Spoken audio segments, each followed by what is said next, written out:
Soledad O'Brien, where real news makes the difference. American Morning, CNN, tomorrow, 7 Eastern.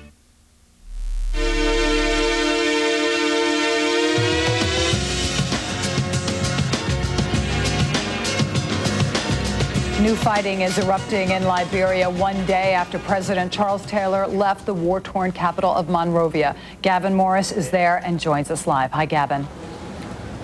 Yeah, hi, Susan. This is disturbing developments here on the ground today. We thought yesterday we'd taken a step forward in Liberia, but it seems as soon as this happens, as soon as we make these steps forward, we regress. And what's happened today is that two rebel groups that both are laying claim to some power in this country have both started up some sort of aggressive moves. In one instance, the Model group, and they're based in the second city of Buchanan. There's been fighting there over recent weeks. They've progressed up a crucial road towards the airport outside of Monrovia. Now, that's a crucial strategic point. Obviously, nobody is sure of their intentions at the moment, but the West African forces that are here on the ground as peacekeepers are heading down that way to try and head them off. We hope that's not going to be serious conflict, but there has been fighting along the way between that Model group and also some of the militia along the way. Also here in town, the Lurd group, the other Liberian rebel group who has control of the port at the moment. There's been sporadic gunfire on their part of town, and they seem to be backing away all of their commitments that they made before Charles Taylor left. They say they now want to lead the interim government, not just remove Charles Taylor. So both those things are disturbing as US helicopters flew in this morning, bringing in the military commander for the US in this region to try and strike a deal along with the US ambassador, John Blaney, to open up the port because desperately needed assistance is required, and that port is the key. Without that port, food, fuel and aid cannot come into this desperate city that really does need all of those things quite urgently. Now, the movement of the commander of the US Marines into the ground today in Monrovia is not an indication that the Marines are coming close. Colin Powell, the US Secretary of State, says he has no intention of sending a large-scale force of Marines onto the ground. Here's what he had to say last night. If the situation remains calm, as it's been for the last few hours, all of this should be done in a rather open and peaceful way, and if the ceasefire remains in place, I would not expect any large commitment of U.S. forces. So there we have Colin Powell saying the ceasefire needs to stay in place, and hopefully that will happen despite the security concerns today. Susan? Gavin Morris joining us live from Liberia. Thanks, Gavin. Can the rebels be persuaded to lay down their arms, and is a large U.S. force needed to help keep the peace? That's today's very tough call. Joining us, George Ayite, I apologize, economics professor from American University, and Kwame Clement, attorney at Arnold & Porter. He's also a former Liberian TV anchor. Welcome to both of you. First to Kwame. I mean, you can see that even though Charles Taylor is gone, it is still a desperate situation there. Yet you are optimistic about this interim government and ultimately a peaceful situation in your homeland. Why? Well, I have no choice but to be optimistic. Now is not the moment to give up hope. There are a variety of reasons that fuel my optimism. First, the two rebel factions are backed primarily by two neighboring countries.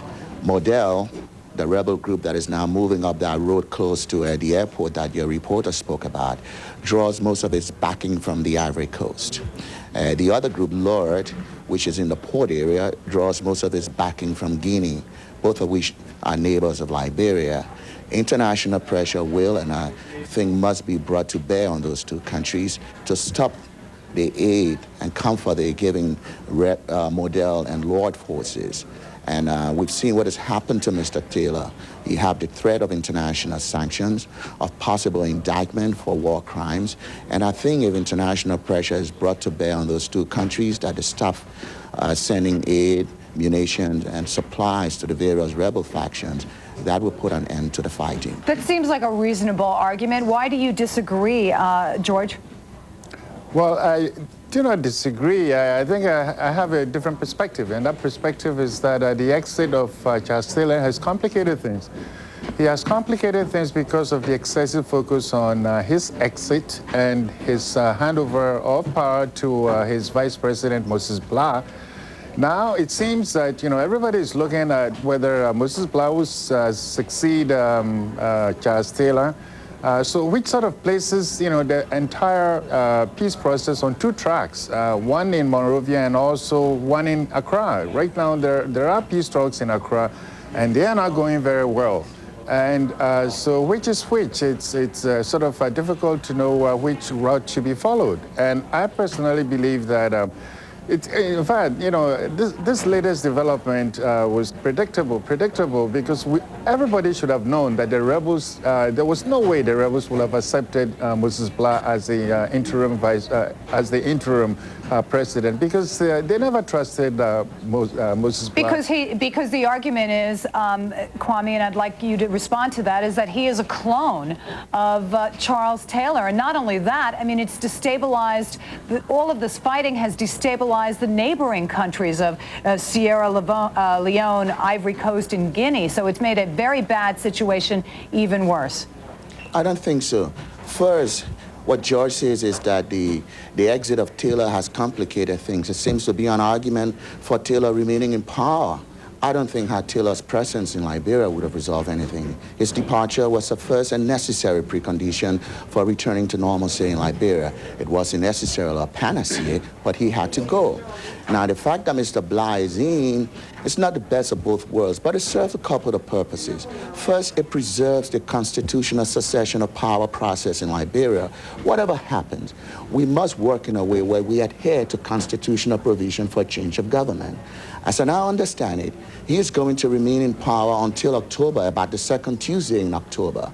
Then the interim government that is now being negotiated in Accra will take over from him. The United Nations will come in, repair infrastructure, repair the country, build up institutions, and then there's a transition after a 1-2 year period to free, fair, elected government. Kwame Clement, attorney at Arnold and Porter. We're going to have to leave it there, but I know this is a situation and a discussion we will certainly continue. Thanks to you as well as to George Ayite, economics professor from American University. And that wraps it up for today's Market Call. Have a great day. What do we have here? A big, bloated, back-breaking TV that obviously hasn't heard that thin is in. Now Gateway, the name behind America's best-selling plasma TV, brings you two new sizes, the 46-inch